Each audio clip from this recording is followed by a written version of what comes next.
వందనాలు. నా పేరు నిశాంత్. 10 మంది గంధకులు బుద్ధి లేని వారు బుద్ధుని వారు. చెప్తున్నాను స్టోరీ. 10 మంది కన్యకులు ఒక ఆయిల్ తెచ్చుకోవాలి, ఒక ఆయిల్ తెచ్చుకున్నారు. అది తెచ్చుకోకపోతే ఆయిల్ ఆరిపోతే పెళ్ళిళ్ళు రాకపోతే అవి పడుకున్నారు. కొంతసేపు పెళ్ళికొడుకు వచ్చినప్పుడు కొంతసేపు అది ఆరిపోయింది. 10 మంది కన్యకులు బుద్ధి లేని వారు. అలా ఆరిపోతే ఆలి ఇమ్మంటున్నారు. ఆలి తర్వాత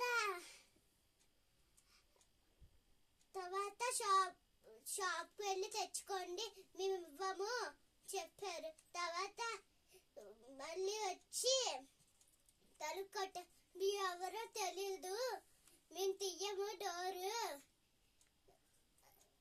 అని చెప్పారంట. Thank you.